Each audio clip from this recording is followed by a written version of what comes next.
Fala pessoal, estamos chegando com o 10 Minutos com o Ídolo. Eu sempre digo pra vocês que a gente vai ter sempre uma atração especial aqui. A atração de hoje é essa fera aqui, tá bom? Semana passada foi o Tio Luguinha Azul, conhece? Já ouviu falar de Tio Luguinha Azul? Fenômeno. Hoje é o Pedro Yarley, para que a gente possa conversar em primeiro lugar. Prazer estar aqui contigo, sempre uma honra estar ao lado de ídolos como tu, ídolo, meu ídolo e ídolo de todo mundo que está assistindo neste momento. Pedro Yarley hoje trabalha no Internacional, né? Sim, nas categorias de base. E aí, como é que tá esse trabalho? Tá tudo bem? Tudo certo? Tudo é uma certo. continuidade dentro do clube, de alguma forma isso deve te dar um prazer especial também. Não é só uma relação profissional, tem uma coisa maior aí, né? Exatamente. No momento que eu recebi a proposta, né, o convite, não é nem uma proposta, é um convite, porque o Internacional passou a ser um clube que todos nós amamos. Então a gente vem aqui com todo prazer. Não, foi um privilégio muito grande, porque primeiramente você iniciar mesmo lá do início, você conhecer todo o processo. Não, eu poderia muito bem ir lá no profissional, ficar ali, ter um cargo, ser auxiliar técnico, ser alguma coisa, mas isso aí para mim não ia me dar o conhecimento que eu estou tendo hoje, né, de conhecer todo esse processo. O que significa o Inter na tua vida, pessoalmente? Cara, depois dos títulos, o Internacional ele passou a ser o principal clube, né, que eu vestia a camisa, né? Então aqui no Brasil o sonho de todo do atleta quando ele começa a jogar futebol é ele vestir a camisa de um time top, jogar em primeira divisão, e o Internacional não só me propiciou isso, como também eu tive a honra, o privilégio de conquistar os títulos mais importantes pelo clube. Interessante é o seguinte, a tua carreira, tu passa a ter, tu teve uma carreira, uma sequência muito interessante na tua carreira, mas a explosão da tua carreira, ela veio com uma idade mais elevada. Ela veio com 27, 28 anos de idade, não foi um menino que estourou pro futebol. Isso torna as coisas que tu conquistou mais importantes ainda? Exatamente, porque foi um aprendizado, né? Com problemas de empresários, de documentação, né? Eu fui para a Espanha muito cedo, né? Sem aquela experiência, lá teve problema de documentação, tive que retornar.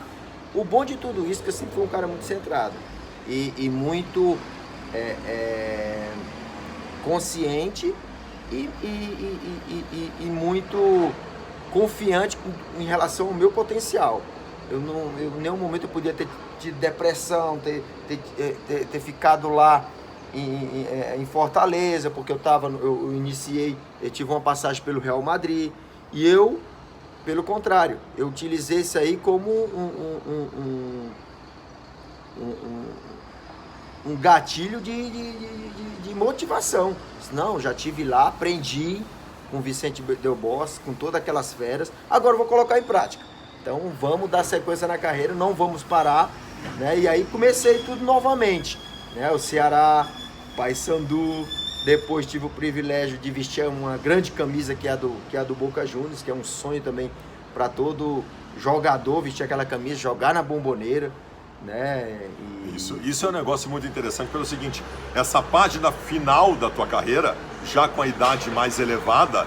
Foi o início, né? Que foi o início. E outra, aconteceu... Com 30 anos. Aí no momento tu tava no Paysandu fazendo gol lá na Bomboneira, no outro momento tu tava no Boca fazendo o gol do River em Vitória Monumental de Nunes, aí tu vai pro México, acho que num primeiro contrato maior da tua carreira financeiramente, Sim. E aí tu vem pro Inter pra ganhar tudo que tu ganhou. Quer dizer, foi uma enxurrada, um tsunami no último momento da tua carreira. E eu sempre digo que a minha ida pro Boca Juniors, eu acho que é coisa de Deus, assim, porque não foi por acaso. Porque eu fui adquirir a experiência que o Internacional precisava. Pra ser campeão do mundo. Para ser campeão do mundo. Que eu passei por tudo aquilo, enfrentei um grande clube, um time sul-americano disputar contra um europeu,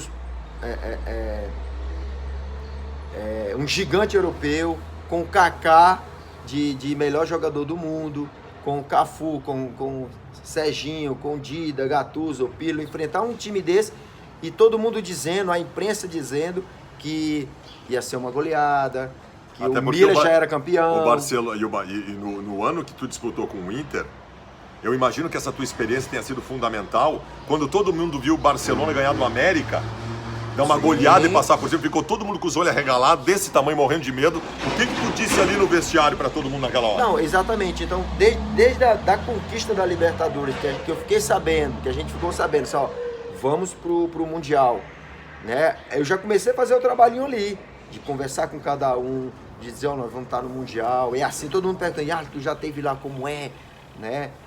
O cara vai acontecer isso, vai acontecer aquilo, né? A gente vai como um time pequeno, né? Todo mundo, ninguém vai saber quem é o Internacional, né? E a força que a gente tem, aí a gente vai ter que colocar em prática. E aí a gente começou a trabalhar, né? E quando se deu mesmo, é Barcelona, afinal. E aí eu entrei em prática e disse assim, fui campeão, era o Milan. Vamos ver aqui jogador por jogador. É parecido, igualzinho aí com o Barcelona. É possível, cara. Vamos sonhar, porque não tem nenhum clube na face da terra que vai tirar o nosso título. Porque a torcida merece, a torcida tá esperando por esse título.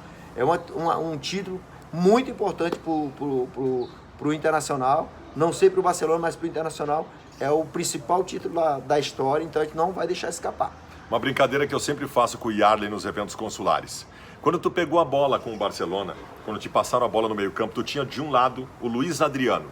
Talvez até melhor colocado do que o Gabiru que vinha do outro lado. E o Gabiru contava com a desconfiança da galera, de todo mundo naquele momento. Talvez não de vocês, mas da torcida sim. Por que tu escolheu passar a bola pro Gabiru, graças a Deus? É uma pergunta que desde quando eu voltei do Mundial que eu tenho que responder, né? Isso ficou na minha rotina, né? As perguntas todo torcedor quer saber. Cara, por que tu não passou a bola pro Luiz Adriano? Por que tu passou pro Gabiru? E tem a gente tem aquele feeling, né? São aqueles segundos, né? Que a gente tem que decidir, que tem que ter a escolha, né? E eu, justamente por toda essa experiência, vi o Gabiru, como você falou, de um olhar de fora, achou que o Luiz Adriano estaria melhor. Mas eu não, nós lá, ou eu no caso, que estava na jogada, achei que o Gabiru estava um pouquinho mais centralizado, entendeu? E que o Luiz Adriano poderia ser uma segunda jogada, eu tocar nele e eu entendi, entrar, ou o Gabiru, e eu não sei o que poderia acontecer. Só que o Belletti foi um jogador que praticamente ele me deu a situação de dar o passe, porque ele tá com o tronco um pouquinho virado aqui, correndo aqui, e eu escondi o passe pro Gabiru, fingindo que ia dar lá, que todo mundo esperava, e fiz assim, ó, pau, no Gabiru. E aí o Belletti, quando se deu conta que foi um passe com pressão, com força, que quis ir, já não deu mais tempo. Se o Belletti, ele tá posicionado corretamente aquele passe não entrava. Então isso tudo eu tenho que... Milésimos de segundo. A gente tem que decidir. E foi assim. Essa posição do Belletti, quando eu olho, eu podia ter feito assim, por Luiz Adriano, mas, felizmente, foi por... Tu é um cara simples, tu é um cara humilde, mas eu duvido que tu vai conseguir manter a tua humildade no que eu vou te colocar agora. Tu sabe que tu foi melhor do que o Deco na final do Mundial e os caras escolheram o Deco melhor em campo, né? Diz pra mim textualmente, eu sei que eu fui o melhor em campo naquela partida. Nessa partida, sim. Nessa partida eu fui melhor. Só que a disputa do melhor englobava as duas partidas. Tu acha que os caras fizeram o... Era o melhor jogador ali da competição. E o Deco disputou a final. Só que na versão anterior, o melhor jogador era o jogador que era o melhor da partida, da final. Quem? No caso, tinha que dar pro Gabiru. Na minha concepção... Tá bem, o Gabiru fez o grande gol, mas foi tu, né? Ou pra mim. Porque a disputa é o jogo da final. E aí eles mudaram. Eles colocaram a melhor atuação da competição. Qual é o tamanho... Eu costumo dizer o seguinte, que o melhor jogador da história do Inter foi Paulo Roberto Falcão. Mas o maior jogador da história do Inter foi o Fernandão. Se tu tivesse que, em poucas palavras, dar o tamanho do Fernandão em tudo que aconteceu, o que tu diria? Cara, assim, pra mim o Fernandão é o maior, assim, pra mim, como pessoa, porque eu aprendi muito com o Fernandão. Eu acho que sem ele a gente não conquistaria os títulos, né? Pela maestria dele, pela a qualidade que ele tinha dentro de campo, fora de campo, né? As colocações, as discussões com o Abel, comigo, para encontrar a melhor situação, a melhor condição, né? Inclusive nesse jogo do Mundial,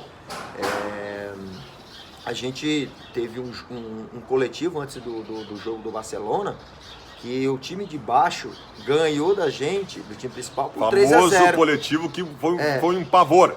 Ganhou de 3-0. E o Abel colocou ali o Gabiru para fazer a função do Ronaldinho, né? O Perdigão, a do Deco, Luiz Adriano, a do Hugo Johnson, e ele foi nomeando ali, e como eles estudaram muito assim, o Barcelona, montou o time de baixo igualzinho. E o time titular do Inter tomou proporções, né? E vocês tomaram um banho do time reserva. Pelo visto, o time de reserva nosso era melhor que o do Barcelona. Tá, mas aí teve uma conversa de noite, a famosa conversa de noite, né? Que eu conto isso no livro, que depois da Libertadores vou lançar isso. Tá. E aí, a gente veio todo mundo preocupado, todo mundo, né, daquele jeito. Eu vinha conversando e estava do lado o Fabinho, né, o Fabinho volante. E aí a gente ia trocando ideia com ele aqui, me lembro bem. Esse Fabinho, cara, o que tu achou do coletivo? Antes da gente, ele estava indo pro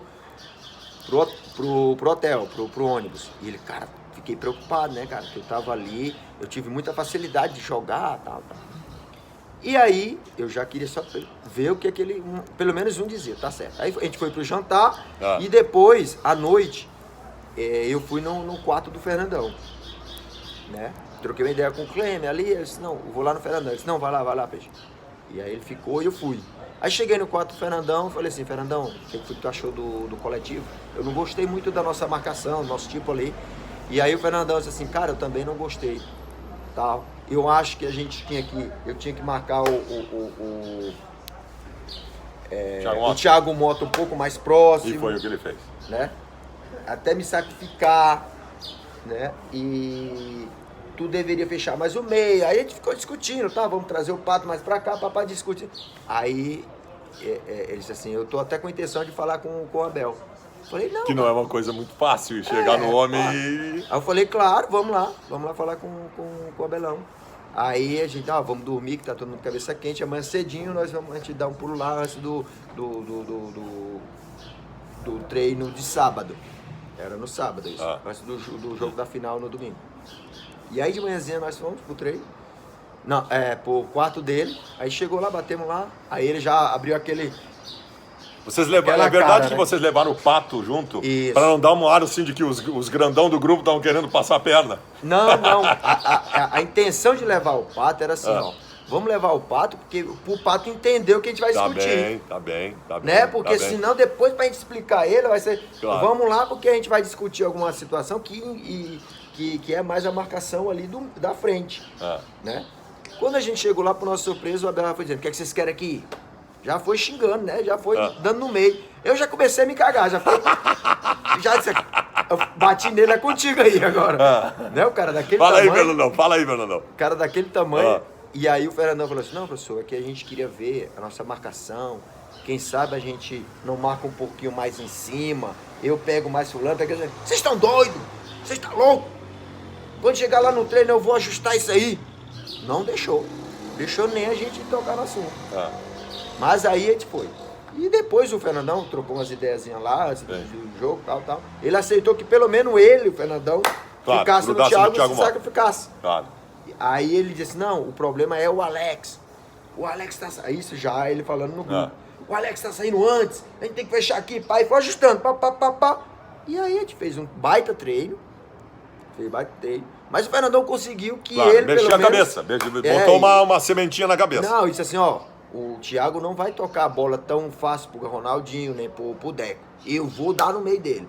E aí tu encosta mais nele, Monteiro, o Ceará. Aí foi o grande sacado. O Abel disse assim, Ceará, tu encosta no Ronaldinho, o Deco é do Edinho, E aí foi ajustando ali, pá, e graças a Deus foi um baita treino. Foi. E aí veio a grande decisão. O Galvão Bueno disse que era para dar metade da taça pro Yarley. Foi muito generoso, né, cara? Porque acho que todo mundo foi muito guerreiro ali, todo mundo foi... Claro que quando com a Cara, saída... sabe, posso dizer uma coisa? Sabe um cara que fez uma partida exuberante, que é pouquíssimo lembrado? O Wellington Monteiro. O Wellington Monteiro. Fez uma partida fantástica. Sim. E assim, no momento que saiu o Fernandão, claro, na hora que saiu o Fernandão, na hora que saiu o Pato, né, e pela experiência que eu já tinha, eu tive que chamar a responsabilidade. Claro. Eu tive que fazer uma leitura do jogo, né, já tinha comunicado o Abelão com uns 30 minutos, eu iria segurar a bola, porque aonde é que a gente assina que a gente vai para os pênaltis com o Barcelona? Vamos assinar, né? Claro. Vamos para os pênaltis com esse timão aí. Estou dizendo que ia ser goleado, vamos para os pênaltis, vamos ver, a gente confia no nosso goleiro, o Clement tinha grandes batedores, né, de pênalti. Mas, felizmente, veio o gol, o lance do gol, e logo depois dali, o Abel me chama e disse, ei, tá na hora, né? Tu não disse que ia segurar agora, vai lá. Eu disse, não, tudo bem, pode deixar. E aí eu comecei a quebrar o ritmo. Não foi só uma vez, eu comecei...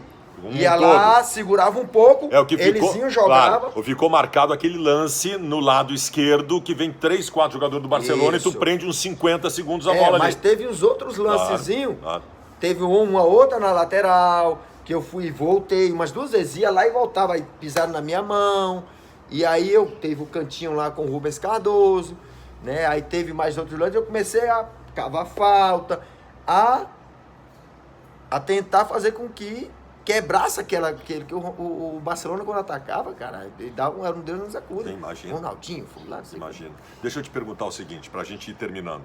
Tu trabalha na base do Inter e tu participa e participou de um processo de acompanhamento com 2 jogadores que chamam muito a atenção. Sarrafiore e José Aldo. Eu quero que tu me fale dos 2.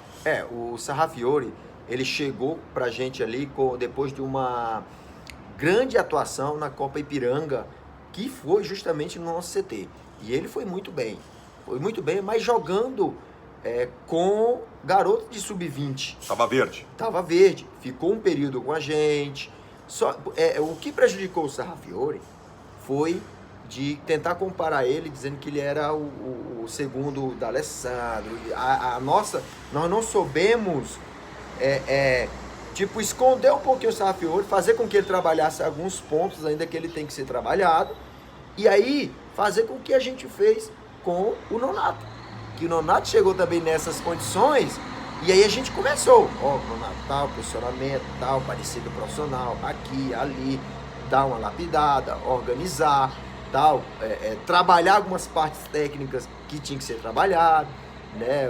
O Sarrafiore, ele é um jogador com muita potência, uma potência de limpar, finalizar, do último terço. A gente tem que trabalhar ele mais na construção, no posicionamento tático, o aeróbico, para ele aguentar mais o jogo. Ele não tem muita intensidade. A intensidade dele é aquela intensidade vertical, curta, rápida, bom. Sim. E atento que o Odair, que justamente isso, era pra gente ter dado um tempo pra gente vir trabalhar ele mais de extremo, ele vindo pra dentro para usar essa canhota, né? Ele acabou não tendo muito tempo, hoje o Sarrafiore, ele é um jogador que foi utilizado de extremo, mas eu não sei se o Odair gosta tanto, mas a posição mesmo dele é por dentro, mais próximo do atacante para ele finalizar. Então o Odair está trabalhando para ele, porque o jogador tem que ser um pouco versátil. O jogador que joga nessa posição tem que jogar em várias posições. Né? E o José Aldo? O Aldo... Eu sei que tu gosta muito dele. Eu gosto muito dele. dele. É um jogador que também precisa dessa intensidade, porque o Aldo Ele é mais armador que o Sarrafiore. Ele é mais armador. Ele seria no lugar do D'Alessandro. Esse sim. Ele seria no lugar do D'Alessandro, um jogador pensante, um jogador que pifa os jogadores. É um jogador que vai ter a retenção de bola como tem o D'Alessandro. Ele só não vai baixar tanto, porque o D'Alessandro tem essa qualidade de baixar e armar, distribuir o jogo. Ele não. Ele vai ser mais próximo da área, né? Com tabelinhas, com chute. Esse foi trabalhado. No momento que ele entrar, eu estou muito esperançoso que vai dar tudo certo. Meu irmão, eu sou teu fã. Muito obrigado. Em nome de todos os colorados que estão assistindo, eu te digo muito obrigado por tudo que fizesse para o Internacional. É um prazer conviver contigo. esse aqui é o homem. Esse aqui é o Abraço. pequeno gigante Pedro Yarley. Valeu a Valeu. todos vocês.